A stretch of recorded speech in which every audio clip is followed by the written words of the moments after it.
We started with humble beginnings, tiny little anti-poaching unit of 5 rangers. The professional hunters and myself got stuck in and did anti-poaching when we weren't hunting, and the game responded far better than we could ever imagine. The first wildlife survey of the actual delta itself, not just Coutada 11, they only counted 1,200 buffalo.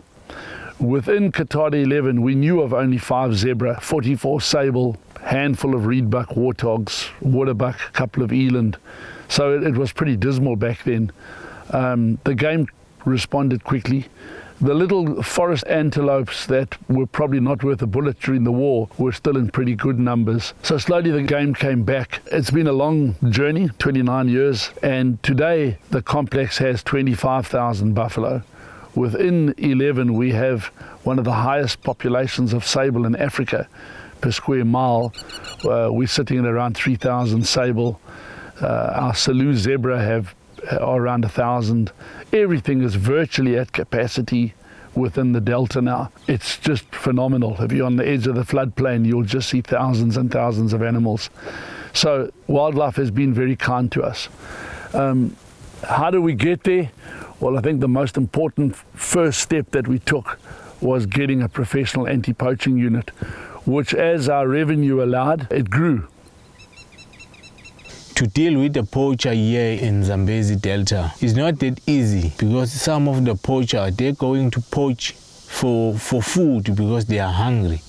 Some of the poachers, they're just going to poach to selling meat into town they call Marameo.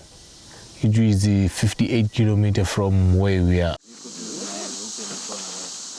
I have to work hard with my guys to teaching them a lot of plans to catching poacher from the bush, how to deal with the gin trap, how to deal with the snares.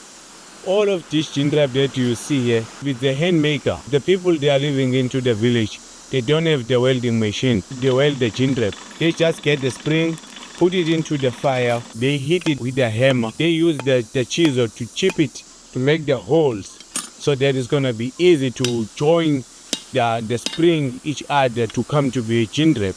And even here, you can look off all of those bunch of the wire snare. If you don't have any APU, you will be losing a lot of wildlife in Zambeze. I will say thank you very much to have those APU that are working into Zambeze, because if you count those snares that are lying down there, is over 200. So which means there will be over 200 animals that have been dead with the snares. And also the gin trap. Look at the spear that they are using it. If the enemy is still alive, they just use the spear to killing it and take it home. If you're doing anti-poaching, we are not looking for the poacher only. You have to look the people chopping trees, look the people burning fire, looking the people that are doing illegal fishing. Because if you are hungry, you have to catch like 5 or 10 fish to feed your family. But if you come like 200 or 300 fish, so which means we are doing the business. It's a big area, and the ranger that we have to make sure in 100% you get covered in this area. Otherwise, the poacher, they will be on top of us.